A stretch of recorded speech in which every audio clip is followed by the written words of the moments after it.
Welcome to learning chemistry with S K Verma. Dear students, उम्मीद करता हूं कि आप सेकंड ग्रेड और फर्स्ट ग्रेड की तैयारी काफी अच्छे से कर रहे हैं और इसीलिए मैं आज आपके सामने एक ऐसा टॉपिक लेकर आया हूं जिससे आपको आपकी तैयारी में काफी हेल्प मिलने वाली है। तो चलिए बिना टाइम गंवाए देखते हैं कि आज के इस वीडियो में हम क्या बात करने वाले हैं।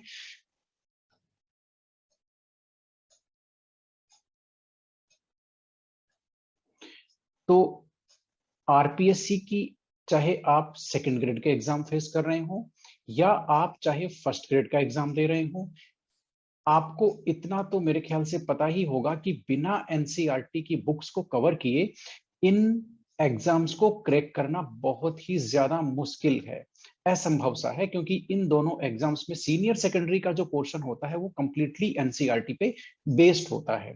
तो इसलिए यदि आपको सेकेंड ग्रेड और फर्स्ट ग्रेड की तैयारी कर रहे हैं, सीनियर सेकेंडरी पोर्शन करने के लिए आपको एनसीईआरटी को बहुत अच्छे से प्रिपेयर करने की जरूरत होती है। तो एनसीईआरटी को किस तरह से तैयार किया जाए, किस तरह से पढ़ने का क्या तरीका होना चाहिए कि हमें एनसीईआरटी अच्छी तरह से समझ में आ जाए, या फिर आरपीएससी की एग्जाम को क्रैक करने के लिए एनसीईआरटी बुक को कवर करने का सही तरीका क्या है, इसकी हम लोग आज ये बात करने वाले हैं। जिसके बारे में मुझे काफी कमेंट भी मिलते हैं वीडियोस में कि सर एनसीईआरटी बुक को कवर करने का तरीका बताइए, किस तरह से हम इसको पढ़ सकते हैं। तो चलिए देखते हैं। एनसीईआरटी में एक एक कोई भी चैप्टर होता है एनसीईआरटी में, उसके बेसिकली 6 एलिमेंट होते हैं।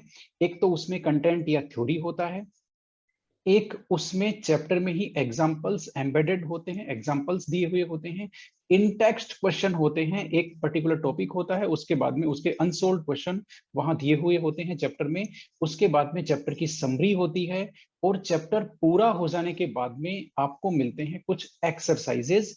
ये आपको मिलेंगे एनसीईआरटी की बुक में किसी भी चैप्टर में। और एनसीईआरटी ने सप्लीमेंट्री स्टडी मटेरियल भी रिलीज किया है, वो है एग्जाम्पलर क्वेश्चंस। ये आपको मिलेंगे एनसीईआरटी की वेबसाइट पर, या बहुत सारी बुक्स हैं उनमें भी ये आपको मिलेंगे एनसीईआरटी के एग्जाम्पलर क्वेश्चंस। तो एक चैप्टर से रिलेटेड कुल मिलाकर के ये 6 एलिमेंट होते हैं। आपको आपको इन 6 एलिमेंट्स को कवर करने की जरूरत होती है यदि आप एनसीईआरटी का एक चैप्टर कवर करना चाहते हैं या उसे सीखना चाहते हैं। तो चलिए इन 6 एलिमेंट्स को कैसे कवर करना है एक एक करके इसी की बात करते हैं। और इसके लिए चलते हैं सीधे ही हम एक चैप्टर लेते हैं एनसीईआरटी का, क्लास 12th का। देखते हैं हमारे पास कोई चैप्टर है क्या। यस, देखते हैं। एनसीईआरटी का चैप्टर हमारे पास जरूर होना चाहिए। हाँ, ये है तो सही। देखते हैं ये कौन सा चैप्टर है। ये हमारे सामने ये क्लास 12th की का जो चैप्टर 10 यहाँ पर हमारे सामने ओपन है, हेलो एल्केन्स और हेलो एरिन्स। इस चैप्टर के थ्रू हम देखने वाले हैं कि एनसीईआरटी के एक एक चैप्टर को किस तरह से हमें कवर करना है। तो दो चीजें मैं यहाँ पर बता दूं, आपके पढ़ने की स्टाइल क्या होनी चाहिए। सबसे पहला तो आपको जो रीडिंग लगानी है वो होनी चाहिए लाइन बाय लाइन।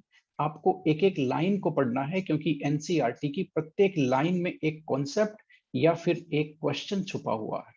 इसलिए आपके पढ़ने की स्टाइल होनी चाहिए लाइन बाय लाइन। दूसरा मैं आपको बता दूं, आपको चैप्टर को एक साथ नहीं पढ़ना है, आपको चैप्टर को पैराग्राफ वाइज पढ़ना है। आप जो जो चैप्टर दिए हुए हैं उसके हिसाब से, जो पैराग्राफ दिए हुए हैं उसके हिसाब से पैराग्राफ वाइज आपको कवर करना है। यानी कि पहले एक पैराग्राफ, फिर दूसरा पैराग्राफ, फिर तीसरा पैराग्राफ, ऐसे आप आगे चलते चले जाएंगे, एक एक पैराग्राफ को आप कवर करते चले जाएंगे। देखते हैं। सबसे पहले मान लेते हैं इसमें ये इस चैप्टर में ये पहला पैराग्राफ है, यहां से लेकर के यहां तक है। अब आप इस पैराग्राफ को कैसे कवर करेंगे। सबसे पहले आप लाइन टू लाइन रीडिंग लगाएंगे इस पूरे पैराग्राफ की। आपने लाइन टू लाइन रीडिंग लगा ली, ओके। अब आपको क्या करना है, इस पैराग्राफ को पलट करके देखना है, इस पैराग्राफ पे वापस एक नजर डालनी है और अपने आप से ये पूछना है कि इस पैराग्राफ में मैंने क्या सीखा, इस पैराग्राफ में मुझे क्या इंपॉर्टेंट मिला, इस पैराग्राफ में क्या कोई क्वेश्चन या कोई इंपॉर्टेंट कॉन्सेप्ट छुपा हुआ है। ये 2 या 3 क्वेश्चन आपको अपने आप से करने हैं जब आप इसकी रीडिंग लगाने के बाद इसे पलट करके देखेंगे। तो आप इस तरह से जब आप पलट करके देखेंगे और आइडेंटिफाई करने की कोशिश कीजिए कि इसमें इंपॉर्टेंट सेंटेंस या इंपॉर्टेंट कॉन्सेप्ट कोई है, तो आप उसे अंडरलाइन कर लीजिए। मान लेते हैं मुझे ये इंपॉर्टेंट लगा इसमें कि ये सूक्ष्म जीवियों द्वारा उत्पादित क्लोरेम्फेनिकोल जो कि एक क्लोरीन युक्त प्रतिजैविक एंटीबायोटिक है और ये टाइफाइड के इलाज में ये यूज होती है, ये मेरे लिए इंफॉर्मेशन है। एक क्वेश्चन हो गया, मुझे ये इंपॉर्टेंट लगा, मैंने इसको अंडरलाइन कर लिया। दो तरीके हैं पैराग्राफ को कवर करने के। जब आप इसको पलट करके देखते हैं तो या तो आपको जो इंपॉर्टेंट लगा है उसको अंडरलाइन कर लीजिए, है ना, या फिर आप अलग से एक कॉपी रख लीजिए, कॉपी में आप वो सेंटेंस लिखते चले जाइए, वो आपके शॉर्ट नोट बन जाएंगे। दोबारा आपको इस पैराग्राफ को देखने की जरूरत नहीं पड़ेगी, आप वो शॉर्ट नोट देख करके ही पूरा चैप्टर रिवाइज कर सकते हैं। तो ये दो तरीके हैं, या तो आप अंडरलाइन कीजिए या आप कॉपी में अपने शॉर्ट नोट बनाते जाइए। ठीक है, तो इस तरह से आपको ये जो पैराग्राफ है ये कवर करना है ना। यानी कि इस तरह से आप एक पैराग्राफ, फिर नेक्स्ट पैराग्राफ, फिर नेक्स्ट पैराग्राफ, फिर नेक्स्ट पैराग्राफ, फिर नेक्स्ट पैराग्राफ, फिर नेक्स्ट टॉपिक, इस तरह से आप चलते चले जाएंगे और एक एक आप पूरे चैप्टर में से एक एक पैराग्राफ को सीखते हुए आप पूरे चैप्टर को सीखेंगे, या उसमें से जो इंपॉर्टेंट है वो आइडेंटिफाई करेंगे, कॉन्सेप्ट को आइडेंटिफाई करेंगे। ये तो हुई एक बात कि आपको थ्योरी या फिर इसका जो टेक्स्ट वाला पार्ट है ये कैसे कवर करना है। अब चलते हैं, मान लेते हैं आप ये चैप्टर पढ़ रहे हैं, अच्छी तरह से पढ़ रहे हैं, आपने कुछ भी नहीं छोड़ा, सारा एकदम अच्छी तरह से पढ़ रहे हैं। पढ़ते पढ़ते क्या होगा, आपको कुछ क्वेश्चंस मिलेंगे, जैसे अभी तक यहाँ पर एक भी क्वेश्चन नहीं आया। यस, दूसरी बात मैं आपको बता दूं, जहां भी टेबल दी हुई है एनसीईआरटी में, उस टेबल को भी अच्छी तरह से देखना है, उसको सरपास नहीं करना है कि इसमें तो इजी सा बोल करके दिया हुआ है, छोड़ देते हैं इसको। यस, अब एनसीईआरटी में आपको जो क्वेश्चन मिलते हैं वो टोटल 4 तरह के क्वेश्चन मिलते हैं। मैं आपको बता देता हूं कौन कौन से मिलते हैं। ये देखिए, पहले तो चैप्टर के अंदर आपको एग्जाम्पल और इंटेक्स्ट क्वेश्चन, ये दो तरह के क्वेश्चन मिलेंगे, चैप्टर के अंदर मिलेंगे आपको। ठीक है, तो इनको देखते हैं फटाफट। यस, ये देखिए, आप इस चैप्टर को पढ़ रहे थे, अब आपके सामने एग्जाम्पल आ गया 10.1। जितने भी एग्जाम्पल हैं वो वही बुक में ही सोल्व कर दिए हैं। आपको क्या करना है, आप पढ़ते पढ़ते यहां तक आ गए, अब आपके सामने एग्जाम्पल आ गया, अब इसे पढ़ना है और सोल्व करने की कोशिश करनी है। यदि आपको ये आता है तो आप आगे चलिए, सोल्व करने की कोशिश कीजिए और आंसर से इसको मैच कीजिए। यदि आपका आंसर सही है तो अच्छी बात है, सही नहीं आ रहा है आपका आंसर तो आप कोशिश कीजिए ये पता लगाने की कि आपसे गलती कहाँ हुई है, या आपको वो कौन सी बात नहीं आती है जो जिसके पता आप जो आपको पता नहीं थी, इसलिए आपको इस क्वेश्चन का आंसर नहीं आया।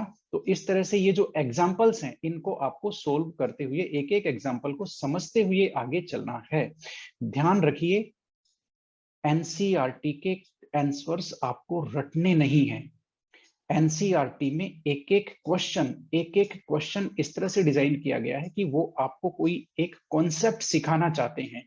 आप जब भी एनसीईआरटी का क्वेश्चन देखें, आप हमेशा ये आइडेंटिफाई करें कि इसमें इस क्वेश्चन में वो कौन सा कॉन्सेप्ट है जो सिखाने के लिए इस क्वेश्चन को डिजाइन किया गया है। ये आपको हर क्वेश्चन को देख करके पहचानना है। तो क्वेश्चन का आंसर आपको कभी नहीं रटना है, आपको क्वेश्चन देख करके उसमें जो कॉन्सेप्ट इन्वॉल्व हो रहा है उसको सीखना है। तो ये एग्जाम्पल टाइप के क्वेश्चन थे। अब ये आ गए आपके पाठ्यनिहित प्रश्न, यानी कि आपके इनटेक्स्ट क्वेश्चन। तो आपको इनटेक्स्ट क्वेश्चन मिलने वाले हैं। इनटेक्स्ट क्वेश्चन जो हैं वो आपकी प्रैक्टिस के लिए दिए हुए हैं कि आपने इतना पढ़ लिया तो अब आप अपना नॉलेज चेक कीजिए, आप इस क्वेश्चन को आंसर कीजिए। इंटेक्स्ट क्वेश्चन के आंसर कहाँ मिलेंगे, चैप्टर पूरा होने के बाद में इंटेक्स्ट क्वेश्चन के आंसर्स दिए हुए होते हैं एनसीईआरटी में, इसलिए आप इनको सोल्व कीजिए और अपने आंसर को मैच कर लीजिए कि आपके सही हैं या गलत हैं या क्या गलत था। फिर आप आगे पढ़ते चले जाइए, paragraph by paragraph, line by line important बातों को लिखते चले जाइए या अंडरलाइन कीजिए। लिखने वाला आइडिया ज्यादा अच्छा है, उससे आपके एक शॉर्ट नोट क्रिएट हो जाएंगे। ठीक है, इस तरह से आप इस पूरे चैप्टर को कवर करेंगे, लाइन बाय लाइन रीडिंग लगाते हुए और एक एक पैराग्राफ को पलट करके देखते हुए आप इस चैप्टर को कवर करेंगे। उसके बाद में आपने कर लिया चैप्टर कवर। अब आपके सामने क्या आया, अभी बताता हूं आपके सामने क्या आएगा। आपके सामने आएगी इस चैप्टर की समरी, और इस कोई भी एनसीईआरटी में हर चैप्टर खत्म होने के बाद में चैप्टर की समरी दी हुई होती है। ये देखिए, ये चैप्टर की समरी है, सारांश। फ्रेंड्स, ज्यादातर स्टूडेंट्स समरी को इग्नोर करते हैं, लेकिन उनको ये नहीं पता कि समरी कितनी ज्यादा इंपॉर्टेंट है किसी चैप्टर को सीखने के लिए। समरी में इस चैप्टर के सारी इंपॉर्टेंट बातें दी हुई होती हैं। यदि आप चैप्टर पढ़ने के बाद समरी पढ़ते हैं तो पूरा चैप्टर आपकी आंखों के सामने स्टोरी के जैसे निकलता है, पूरे चैप्टर का रिवाइज हो जाता है। तो यदि आप चैप्टर पढ़ने के बाद समरी पढ़ते हैं तो आपको दो बेनिफिट होने वाले हैं। एक तो आपको जो इंपॉर्टेंट कॉन्सेप्ट है जो समरी में दिए हुए होते हैं वो आपको पता लग जाएंगे कि ये इंपॉर्टेंट कॉन्सेप्ट है, और उन कॉन्सेप्ट्स का आपका रिवीजन एक अच्छा हो जाएगा, आप उन कॉन्सेप्ट को रिवीजन कर पाएंगे। तो इस तरह से समरी पढ़ना हमेशा ही बहुत ज्यादा यूजफुल होता है। एक चैप्टर को रिवाइज करने का तरीका है ये कि आप उसकी समरी पढ़ें, तो समरी पढ़ने से वो पूरा चैप्टर आपका रिवाइज हो जाएगा, आपकी आंखों के सामने से निकलेगा एकदम, है ना, क्योंकि समरी को बहुत अच्छे तरीके से डिजाइन किया गया है एनसीईआरटी में, और लोग इसके इंपॉर्टेंस को इग्नोर करते हैं, जो कि सही नहीं है। उसके बाद आता है एनसीईआरटी का मेन गेम। ये इंपॉर्टेंट है एक्सरसाइज। जो एनसीईआरटी की एक्सरसाइजेज हैं ये काफी ज्यादा इंपॉर्टेंट है, चैप्टर के बाद में दी हुई होती हैं। ऐसा कहा जाता है कि यदि आपने एनसीईआरटी की पूरी एक्सरसाइज सोल्व कर ली तो आपका वो चैप्टर 3 बार रिवाइज हो जाता है। यानी कि एनसी इन एक्सरसाइजेज में हर कॉन्सेप्ट पे कम से कम 3 क्वेश्चन होते हैं। और मेरी बात को वापस याद रखना, एनसीईआरटी में आपको किसी क्वेश्चन का आंसर रटना बिल्कुल नहीं है। आपको हर क्वेश्चन में कौन सा कॉन्सेप्ट इन्वॉल्व हो रहा है वो सीखना है। आपको अपने आप से ये पूछना है कि इस क्वेश्चन में वो कौन सा कॉन्सेप्ट है जिसको सिखाने के लिए बनाने वाले ने इस क्वेश्चन को बनाया है। तो ये एनसीईआरटी को सीखने का तरीका है। अब आप क्या करेंगे, ये जो एक्सरसाइजेज हैं आपको तो रिटन एग्जाम तो फेस करना नहीं है, आपको करनी है ऑब्जेक्टिव एग्जाम आरपीएससी के। तो आरपीएससी के ऑब्जेक्टिव क्वेश्चंस में आपके जो एनसीईआरटी के जो एग्जाम्पल आपने किए हैं अभी, एग्जाम्पल और इन टेक्स्ट क्वेश्चन, इनमें से एज इट इज क्वेश्चंस आते हैं, एज इट इज।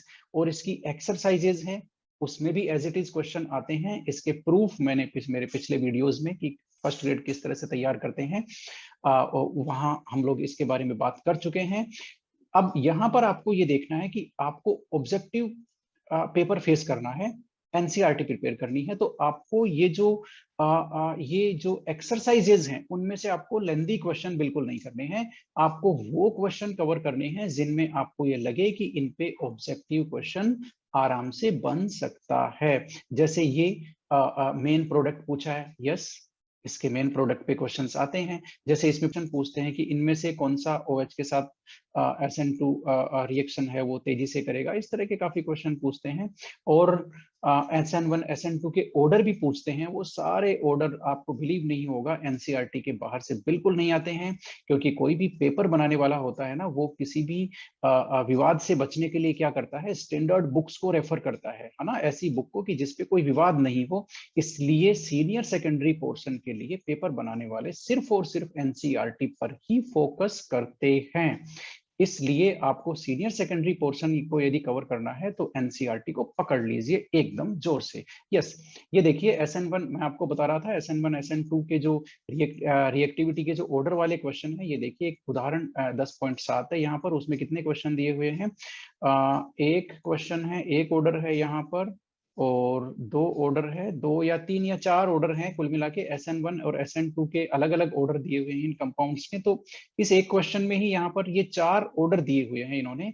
तो इस तरह के, और उसकी एक्सप्लेनेशन भी है, तो इस तरह के क्वेश्चन ही ऑब्जेक्टिव एग्जाम में आते हैं। और मेरे ख्याल से ये क्वेश्चन आ भी चुका है, एक किसी न किसी एग्जाम में आपको मिल जाएगा, फर्स्ट ग्रेड या सेकेंड ग्रेड की केमिस्ट्री में। तो ये था। अब आपके क्या क्या कवर हो गए अभी बताता हूं। आपने ये सीख लिया कि इसकी जो टेक्स्ट वाला पार्ट है उसको कैसे पढ़ना है, आपने ये सीख लिया कि एग्जाम्पल्स कैसे कवर करने हैं और क्यों इंपॉर्टेंट है, इन टेक्स्ट क्वेश्चन भी कैसे कवर करने हैं, क्यों इंपॉर्टेंट है, और समरी आपको पढ़नी है चैप्टर खत्म होने के बाद अच्छी तरह से। और आपने ये भी सीख लिया कि एक्सरसाइजेज आपको किस तरह से कवर करने हैं। एक्सरसाइजेज में आपको पहचानना है कि ऑब्जेक्टिव क्वेश्चन किस तरह के क्वेश्चंस पे आ सकते हैं, और फिर वो उसका कॉन्सेप्ट आपको सीखना है, आंसर आपको बिल्कुल नहीं रखना है। ठीक है, इतनी बात हो गई। अब जो इम्पोर्टेंट पार्ट है वो है एनसीईआरटी के एग्जाम्पलर क्वेश्चंस। वो यहाँ पर नहीं है, वो एनसीईआरटी की वेबसाइट में आपको मिलेंगे, या फिर एनसीईआरटी की वेबसाइट पे तो है ही है, या बहुत सारी बुक्स निकलती हैं एग्जाम्पलर क्वेश्चन की, है ना, वहां से आप इनको कवर कर सकते हैं। ये देखिए, ये मैंने एक एनसीईआरटी की वेबसाइट से इसी चैप्टर के एग्जाम्पलर क्वेश्चन डाउनलोड किए हैं, है ना। तो ये एग्जाम्पलर क्वेश्चंस एनसीईआरटी के हैं। ये देखिए कितने ऑब्जेक्टिव क्वेश्चन हैं इसमें, मैं आपको बताता हूँ कितने ऑब्जेक्टिव क्वेश्चन हैं। मेरे ख्याल से इसमें होनी चाहिए 20 तक तो आ गए, और कितने हैं भाई, यस। ये देखिए कितने ऑब्जेक्टिव क्वेश्चन है, 31 ऑब्जेक्टिव क्वेश्चन है इस चैप्टर से रिलेटेड। ये काफी ज्यादा इंपॉर्टेंट है आरपीएससी की एग्जाम के लिए। एज इट इज क्वेश्चन आते हैं एग्जाम्पलर में से, अभी सुन लो, ठीक है। तो आपको ये एनसीईआरटी के एग्जाम्पलर क्वेश्चन जरूर कवर करने हैं। एनसीईआरटी की वेबसाइट पे उपलब्ध हैं, और काफी सारे जो क्या बोलते हैं, है ना, बुक्स हैं उनमें भी उपलब्ध हैं। तो इस तरह से एग्जाम्पलर में अलग अलग तरह के क्वेश्चन दिए हुए हैं। ये देखिए, वो एक विकल्प वाले थे, अब ये सेकंड सेक्शन में बहु विकल्प वाले क्वेश्चन हैं, यानी कि इनमें एक से ज्यादा सही है। ये आप प्रैक्टिस करेंगे तो आपके कॉन्सेप्ट एकदम क्लियर हो जाएंगे। एग्जाम्पलर करने से एकदम आपका माइंड है एकदम क्लीन हो जाएगा, कि इस चैप्टर में आपको डाउट कुछ नहीं रहेगा। ये देखिए, फिर शॉर्ट आंसर वाले क्वेश्चन हैं। ये वो सारे कॉन्सेप्ट हैं जिन पे क्वेश्चन एनसीईआरटी की टेक्स्ट बुक में नहीं बने, तो इन्होंने क्या किया, उसके लिए एग्जाम्पलर क्वेश्चन रिलीज कर दिए। इसलिए ये आपको करना बहुत ही ज्यादा जरूरी है। ये सारे के सारे क्वेश्चन ऑब्जेक्टिव क्वेश्चन में बहुत इजीली कन्वर्ट हो सकते हैं, और होते भी हैं, बस आपको पता नहीं लगता कि क्वेश्चन आया कहां से है। यस, तो इस तरह से ये देखिए एग्जाम्पलर क्वेश्चन कितने हैं, आप सरप्राइज करेंगे। आप सरप्राइज करेंगे कि ये देखिए एग्जाम्पलर क्वेश्चन टोटल कितने दिए हुए हैं, 97 क्वेश्चंस दिए हुए हैं। एग्जाम्पलर क्वेश्चन हर तरह के क्वेश्चन हैं, है ना। आप इनसे पूरा चैप्टर का बहुत अच्छी तरह से रिवीजन कर सकते हैं। ये जो अभिकथन और तर्क वाले क्वेश्चन हैं, रीजन असर्शन वाले, ये भी आप कर सकते हैं। इससे आपका कॉन्सेप्ट शार्प होगा। आप ये ना देखें कि इस तरह के क्वेश्चन मेरी एग्जाम में नहीं आएंगे, आप इनकी प्रैक्टिस कीजिए, आपके डाउट क्लियर हो जाएंगे एकदम, क्योंकि ये बहुत सोच समझ के बनाए हुए क्वेश्चन है, आपको सोचने पे मजबूर करते हैं ये क्वेश्चन। अब आप सोचेंगे कि आपको कोई क्वेश्चन आता नहीं है तो आंसर कहाँ देखेंगे, एनसीईआरटी की वेबसाइट पे जो पीडीएफ दी हुई है एग्जाम्पलर की, उनमें साथ में ही आंसर दिए हुए हैं, है ना। तो आप ये इनके यहाँ पर आंसर है, हर क्वेश्चन का आंसर दिया है इन्होंने, है ना, जिसमें ऐसा नहीं है कि क्वेश्चन का आंसर नहीं दिया, हर क्वेश्चन को मेंशन करके उसका आंसर यहाँ इन्होंने दिया है। तो इस तरह से आप बहुत ही अच्छे तरीके से एग्जाम्पलर कवर कर सकते हैं। आपको पता चल गया क्या करना है, टेक्स्ट कैसे पढ़ना है, इन टेक्स्ट क्वेश्चन, एग्जाम्पलर क्वेश्चन, ये सब आपको कैसे कवर करने हैं। अब कुछ एक सवाल है, कुछ कई बार कमेंट करते हैं लोग वीडियोस पे कि हमें एनसीईआरटी की लैंग्वेज समझ में नहीं आती, क्या कोई सप्लीमेंट्री बुक है जिसमें हमें एग्जाम्पलर क्वेश्चन के सॉल्यूशन भी मिल जाए, डिटेल सॉल्यूशन और एनसीईआरटी का सॉल्यूशन। एनसीईआरटी के सॉल्यूशन का मतलब उसमें इन टेक्स्ट क्वेश्चन का सॉल्यूशन एग्जाम्पल के तो चैप्टर में ही है, इन टेक्स्ट क्वेश्चन के सॉल्यूशन और एक्सरसाइजेस के सॉल्यूशन दिए हुए हों। तो यहाँ पर मैं आपको कुछ बुक्स सजेस्ट करना चाहता हूँ जो एनसीईआरटी को कवर करने में आपकी हेल्प करेगी वो बुक्स। तो इसी और सबसे जो पहली बुक है कि आपको एनसीईआरटी की लैंग्वेज समझ में नहीं आती, काफी लोग हैं जो ये कहते हैं हमें तो बहुत हार्ड लगती है एनसीईआरटी। तो उनके लिए यदि वो हिंदी मीडियम के हैं तो राजस्थान बोर्ड की बुक चलती है साइंस पब्लिकेशन की, वो एनसीईआरटी पे बेस्ड बुक है। आप साइंस पब्लिकेशन की बुक पढ़ सकते हैं। यदि आप ये बुक नहीं ये बुक पढ़ेंगे तो आपको एनसीईआरटी को बहुत ज्यादा पढ़ने की जरूरत नहीं पड़ेगी, और इसमें एनसीईआरटी के सारे ऑलमोस्ट बहुत सारे क्वेश्चंस के आंसर भी दिए हुए हैं। इसके अलावा ये तो हुआ लैंग्वेज प्रॉब्लम का सॉल्यूशन। इसके अलावा एनसीईआरटी पढ़ने के बाद आप चेक कहां से करेंगे कि आपको कितनी आई कितनी नहीं आई, उसके लिए एमटीजी की फिंगर टिप्स की एक बुक है, ये भी हिंदी मीडियम में आती है, ये आप ले सकते हैं। और एक एक चैप्टर के टॉपिक वाइज इसमें क्वेश्चंस दिए हुए होते हैं, आप चैप्टर वहां से कवर कीजिए, एग्जाम्पलर कवर कीजिए, सारे एलिमेंट्स जो हैं वो कवर कर लीजिए चैप्टर के। उसके बाद आप एनसीईआरटी की फिंगर टिप्स में से उस चैप्टर को पढ़िए। यदि आपको कोई मेरे ख्याल से सारे टॉपिक आपके क्लियर हो जाएंगे, फिर भी नहीं होते हैं तो आप उसका आंसर सर्च कर सकते हैं। इसके अलावा हमारे पास कुछ और भी होना चाहिए एनसीईआरटी को कवर करने के लिए। देखते हैं क्या है। यस, हाँ ये है तो सही। एनसीईआरटी का ये बेसिकली आपका सॉल्यूशन है ना। एनसीईआरटी की एक्सरसाइजेज का आपको डिटेल सॉल्यूशन चाहिए तो ये फ्लिपकार्ट पे एक बुक है, देखिए अरिहंत की है। वैसे तो बहुत सारे सॉल्यूशन आते हैं, मुझे अभी मैंने सर्च किया तो ये मुझे मिला। अरिहंत का एनसीईआरटी का संपूर्ण हल है ना। और उसमें एग्जाम्पलर क्वेश्चन के भी आंसर दिए हुए हैं डिटेल में। और ये आपको कितने रुपए की मिलती है, देखिए मैं अभी बताता हूँ। 87 की, ओनली ऑन 87 की ये बुक आपको मिल जाती है फ्लिपकार्ट से। तो कोई बड़ा डील नहीं है, आप ये ले सकते हैं, है ना। तो इस तरह से आप एनसीईआरटी को कवर करेंगे, है ना। वापस बता देता हूं आपने इस वीडियो में सीखा क्या है ना, क्योंकि पलट करके देखना बहुत ज्यादा जरूरी है। ठीक है, कंटेंट कैसे पढ़ते हैं, line by line, paragraph by paragraph, और एक एक इंपॉर्टेंट आपको जो भी सेंटेंस लगता है, कॉन्सेप्ट लगता है, उसको आप अंडरलाइन या नोट करते चले जाइए और उसमें से पहचानिए इसमें इंपॉर्टेंट क्या है। एग्जाम्पल्स आपको सोल्व करते चले जाने हैं, इन टेक्स्ट क्वेश्चन आपको सोल्व करते चले जाने हैं, समरी आपको जरूर पढ़नी है पूरे चैप्टर को रिवाइज करने के लिए। एक्सरसाइजेस आपको सोल्व करने हैं और पहचानना है कि ये एक्सरसाइज किसी क्वेश्चन में कौन सा कॉन्सेप्ट इन्वॉल्व हो रहा है, किस कॉन्सेप्ट पे वो क्वेश्चन बनाया गया है। साथ में एक्सरसाइज आपके लिए आप एनसीईआरटी के जो सॉल्यूशन है मैंने बताया है अभी, जो अरिहंत का आ रहा है उस तरह के सॉल्यूशन बहुत सारे हैं, आप यूज ले सकते हैं कोई भी। एग्जाम्पलर क्वेश्चन करना बहुत ही ज्यादा जरूरी है, एज इट इज क्वेश्चन आते हैं यहाँ से। और एग्जाम्पलर क्वेश्चन कैसे कवर करेंगे, बहुत सारी बुक भी आती है और आप एनसीईआरटी की वेबसाइट से भी डाउनलोड करके उनको कवर कर सकते हैं, सॉल्यूशन उनके साथ में दिए हुए हैं। तो ये सारी बातें मुझे बतानी थी आप, ताकि आप आरपीएससी का जो फर्स्ट ग्रेड या सेकंड ग्रेड के लिए केमिस्ट्री प्रिपेयर कर रहे हैं तो आपके लिए काफी ज्यादा यूजफुल होने वाली हैं। और यही बातें कमोबेश बायोलॉजी और फिजिक्स की यदि आप प्रिपरेशन कर रहे हैं सेकंड ग्रेड में तो उसमें भी यही बातें हैं, ज्यादा कुछ अंतर नहीं है। फर्स्ट ग्रेड वालों के लिए तो है ही है। तो एनसीईआरटी सीखिए, देखिए सीनियर सेकेंडरी पोर्शन का जो ताला है आरपीएससी की एग्जाम में, चाहे कोई भी एग्जाम हो, उसकी एक ही चाबी है, वो है एनसीईआरटी। आपको एनसीईआरटी अच्छी तरह से कवर करना आना चाहिए। Thank you very much.